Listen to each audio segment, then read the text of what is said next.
minutes pour parler des aspects réglementaires. C'était le pointeur, très bien. Ah oui, j'ai la lourde tâche de vous faire une petite vision générale des aspects réglementaires. L'idée étant justement de vous donner les principes généraux de la réglementation en France pour essayer de zoomer progressivement vers le sujet qui nous intéresse aujourd'hui, c'est-à-dire le rabattement de nappe. Alors, pour prendre le problème par un bout, on peut déjà se référer à la réglementation en vigueur et au traitement de l'eau dans la loi française. Alors, on a un petit extrait de l'article 210.1 du Code de l'environnement qui nous dit que l'eau fait partie du patrimoine commun de la nation. Sa protection, sa mise en valeur et le développement de la ressource utilisable, dans le respect des équilibres naturels, sont d'intérêt général. Ce que ça veut dire, c'est qu'aujourd'hui, en France, personne ne peut posséder de l'eau. L'eau est une ressource commune, c'est un bien commun. On peut éventuellement avoir une autorisation pour son exploitation, on peut avoir des concessions, mais en aucun cas on ne pourra posséder de l'eau. On peut également aborder ce problème-là avec une vision un peu plus pragmatique des choses, en disant que l'eau, c'est le cycle de l'eau, celui qu'on a vu dans le secondaire, donc qui passe par les précipitations, le ruissellement, l'infiltration vers les nappes, les relations entre les nappes et les rivières qui nous amènent jusqu'à la mer. Et on peut aussi prendre le pendant de ceux qui nous intéressent, c'est-à-dire les maîtres d'ouvrage, qui, eux, sont des porteurs de projets, ils ont des projets à réaliser. Et tout de suite, nous vient à l'esprit que un projet peut effectivement venir perturber le cycle de l'eau. Et c'est justement, ça va être l'objet de la réglementation, de définir administrativement comment on va gérer cette perturbation de ce bien commun par un projet privé. Et j'insiste sur un point, c'est que on a l'habitude en géotechnique de parler de la ZIC, de la zone comme influence géotechnique. Il faut avoir à l'esprit que l'incidence d'un projet sur la ressource en eau peut dépasser la ZIC et peut dépasser la parcelle. Vous pouvez très bien venir impacter en amont ou en aval des tiers, des usages tiers, que ce soit de l'eau potable, des zones naturelles classées, etc. Donc ça, c'est un petit peu les préambules pour comprendre comment se met en place la réglementation. Maintenant, il va falloir la traduire. Alors, dans le droit français, elle se traduit dans différentes lois qui ont déjà été rappelées tout à l'heure par Céline Lefebvre. C'est en particulier donc, ce qu'on appelle la loi sur l'eau et les milieux aquatiques, donc la LEMA de 2006, qui est la petite sœur d'une première loi sur l'eau qui date de 92. Et cette loi sur l'eau, qui est d'initiative française, prévoit deux typologies. Premièrement, l'article L214.1 et les suivants définissent les procédures administratives qui vont être applicables aux porteurs de projets, qui vont avoir une influence sur l'eau. Et dans un deuxième article, l'article R214.1, il définit une nomenclature, justement, de ces projets, c'est-à-dire, on va les voir un petit peu après, on a les tableaux un peu plus détaillés, c'est-à-dire des typologies d'impact possibles. Et sont adossés à ces typologies des arrêtés de prescription générale. Donc déjà, quand on commence un petit peu à rentrer dans le dur du sujet, c'est-à-dire que quand on va faire un projet, on va devoir regarder les procédures qui sont applicables, et ces procédures, on va les trouver dans la nomenclature du R214.1, qui est la nomenclature IOTA, et on va se retrouver confronté à des prescriptions générales. À cela, on a une autre modalité de gestion de la ressource en eau qui découle des réglementations européennes et en particulier donc de la DCE et de ce directive FII. On dit directive FII parce que la DCE met un cadre général sur les aspects de quantité, de qualité, de relation entre la ressource en eau et les écosystèmes. Et à côté de ça, on a un ensemble de directives un petit peu plus précises sur les attendus qui peuvent concerner l'inondation, les eaux résiduaires, les nitrates et l'eau potable. La directive 4 sur l'eau a bien évidemment été transcrite dans le droit français et donc aujourd'hui applicable. Donc l'objectif de l'ensemble de ces réglementations nationales, qui s'appliquent à l'échelle nationale, est donc d'assurer un partage de la ressource, à la fois en qualité, en quantité, et puis pour les milieux naturels qui en auraient besoin. Également, c'est un aspect qu'il ne faut surtout pas oublier, mais c'est de limiter les risques pour les biens et les personnes. Donc ça, c'est un aspect qui concerne davantage les problématiques d'inondation directement, mais de plus en plus vient dans la loi les notions de résilience des territoires. Et dans la résilience des territoires, on a par exemple la question du partage des ressources en eau. Vous n'êtes pas sans savoir qu'aujourd'hui, il y a plusieurs arrêtés sécheresse qui sont pris en France dès le mois de mai. Bien évidemment, l'objet de la loi, ça va être d'organiser un cadre administratif et de mettre en place les outils de gouvernance. Parce qu'une fois qu'on a dit ça, il ne faut pas oublier que ce cadre générale, applicable sur le territoire national, va devoir être déclinée au niveau local en fonction des contextes. On est les premiers concernés par ces questions-là, puisque on a tous en tête des contextes en France qui sont très variés. On ne gère pas les eaux, en tout cas le sous-sol de la Bretagne n'est pas celui du bassin rhénan, et il n'est pas celui non plus du sud de la France. Alors, ces organes de gouvernance vont donc décliner la réglementation dans des programmes de gestion. On a déjà donc deux échelles. Une première échelle, l'échelle des bassins. Alors, ce qu'on appelle les bassins, c'est les agences de l'eau, Agence de l'eau Loire-Bretagne, vous avez Seine-Normandie, etc., qui vont promulguer donc des SDAGE, donc le schéma directeur d'aménagement et de gestion des eaux, qui vont déjà donner des modalités de gestion des ressources en eau sur les territoires. Encore plus localement, si on zoome un petit peu, on va tomber sur les commissions locales de l'eau qui, elles, sont en charge des SAGE, donc des schémas d'aménagement et de gestion des eaux, qui vont, elles aussi, avoir des prescriptions locales encore un peu plus ancrées sur les territoires sur lesquels elles agissent. On peut aussi avoir, outre ces organismes, on peut aussi avoir une délégation au niveau des collectivités, que ce soit par les syndicats de gestion des eaux, pluviales ou usées, ou des syndicats de rivières, mais également par les EPCI, donc tout simplement les collectivités urbaines, les comités d'agglomération, via les plans locaux d'urbanisme et le règlement d'assainissement, qui vont eux aussi intégrer un ensemble de réglementations applicables, soit sur les inondations, les eaux pluviales, les zones humides, certains espaces protégés, éventuellement également les DUP qui sont applicables sur les périmètres de protection de captage. Alors pourquoi je vous fais tout ce zoom sur des entités qui vous paraissent peut-être un peu loin de nos métiers courants? Tout simplement parce qu'à partir du moment où on va s'engager dans une procédure réglementaire et monter un dossier loi sur l'eau, que ce soit en déclaration ou en autorisation, il va falloir avoir connaissance donc, de la réglementation nationale, mais également des prescriptions locales qui sont demandées par le SDAGE, par les SAGE, mais également au niveau des territoires par les EPCI. Et tout ça doit être intégré et doit être anticipé par les porteurs de projets avant, bien évidemment, les procédures. Alors, en vous présentant ça, j'ai oublié un acteur principal qui a déjà été nommé ce matin, qui est la police de l'eau. Alors, effectivement, ces organismes, agences de l'eau, commissions locales de l'eau et syndicats et autres EPCI, n'ont pas directement de pouvoir exécutif. Le pouvoir exécutif, il est transverse et il est appliqué par les préfectures, et donc en particulier par le biais des DDT et la DRIAT pour l'Île-de-France. Alors ils vont avoir un rôle important puisque c'est eux qui vont être à l'initiative, ils vont prescrire et promulguer donc les SDAGE, les SAGE, les ZRE dont on a parlé ce matin qui sont les zones de répartition des eaux, c'est-à-dire sont des zones où la ressource en eau est particulièrement, où la ressource en eau est en déficit structurel et qui nécessite des mesures de partage entre les ressources. Vous avez également donc les plans de prévention des risques naturels, etc.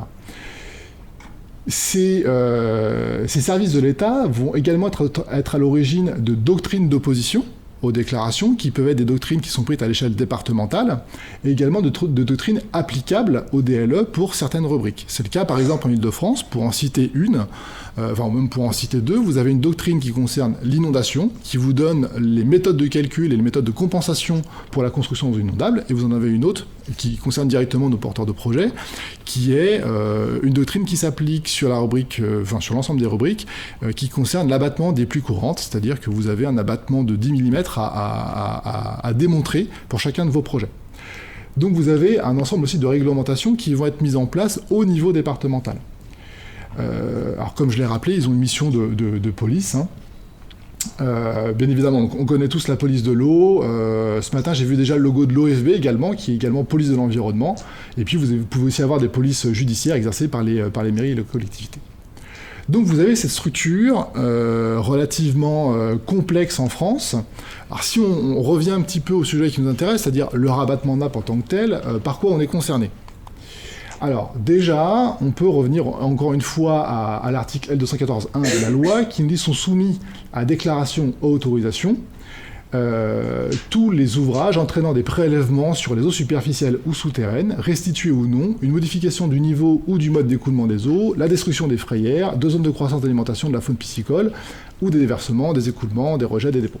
Donc vous avez un ensemble de projets pouvant avoir les impacts qui sont listés ici, qui sont soumis à déclaration ou autorisation, selon la nomenclature qu'on va voir juste après. Sont exclus de ce régime deux typologies très particulières. La première, c'est les ICPE. Alors, les ICPE, c'est les institutions classées pour la protection de l'environnement. Pour le dire simplement, ce sont les sites industriels. Pourquoi ? Parce que globalement, tout ce qui va être fait dans le cadre d'un site industriel va être relié directement à l'activité industrielle elle-même. C'est-à-dire que ça va être relié directement au dossier d'autorisation que vous allez demander pour l'activité industrielle. Sous-entendu, le jour où vous arrêtez l'activité industrielle, les mesures de compensation ou de réduction devront être mises en œuvre ou arrêtées. Et également, vous avez un cas très particulier qui nous concerne, nous, relativement peu, en tout cas dans le domaine professionnel, ce sont les cas des prélèvements réalisés à des fins non domestiques, où là, en l'occurrence, vous avez une déclaration qui est à faire, mais non pas au titre de la loi sur l'eau, mais simplement une déclaration en mairie de votre ouvrage. Alors, un point important, on a donc deux procédures, une procédure de déclaration et d'autorisation. On pourrait se dire que la procédure de déclaration, c'est une simple formalité. Il faut quand même avoir en tête que le préfet, par décision motivée, dans un délai de 2 mois à compter de la réception de la déclaration, peut s'opposer à la réalisation ou prescrire les travaux nécessaires pour modifier un ouvrage.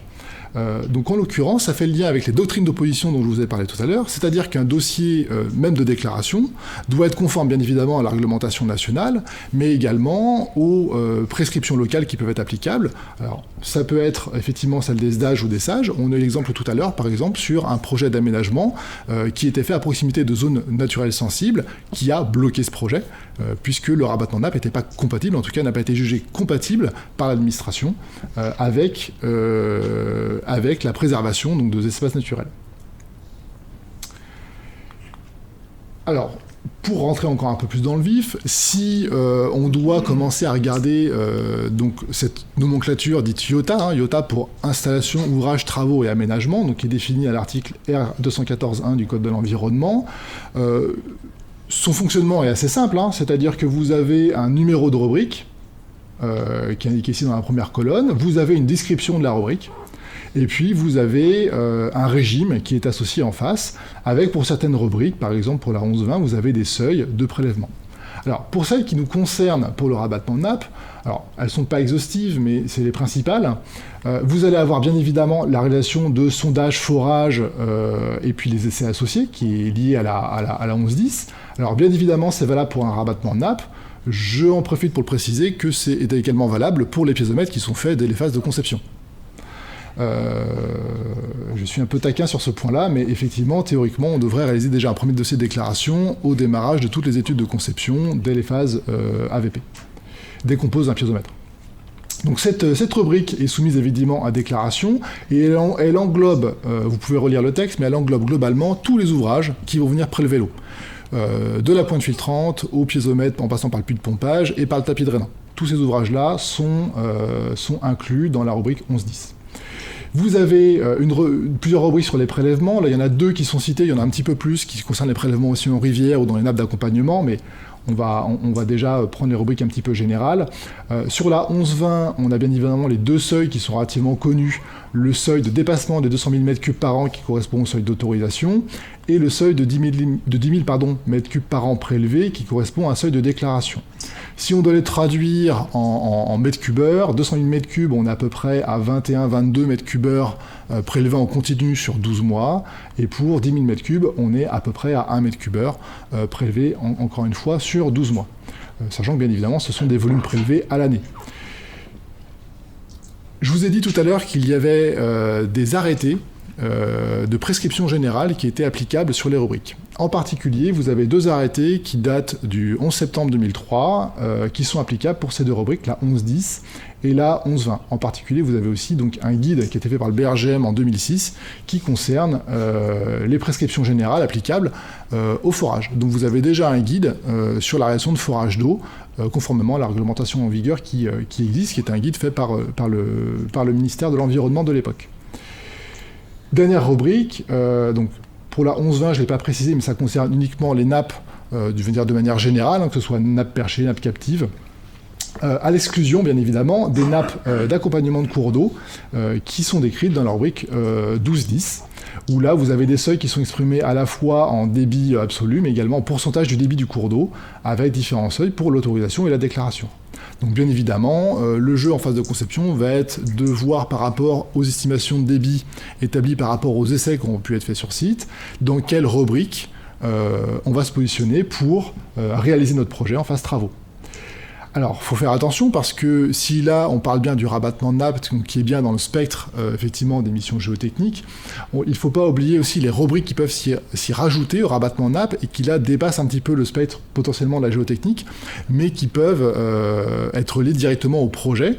Les dossiers loi sur l'eau sont toujours déposés à l'échelle d'un projet, c'est-à-dire d'une entité globale, homogène, quand vous faites un immeuble, un bâtiment. Alors ça peut poser la question pour certaines infrastructures linéaires où s'arrête le projet, mais en tout cas pour la majeure partie des cas, on a bien un dossier qui traite du projet.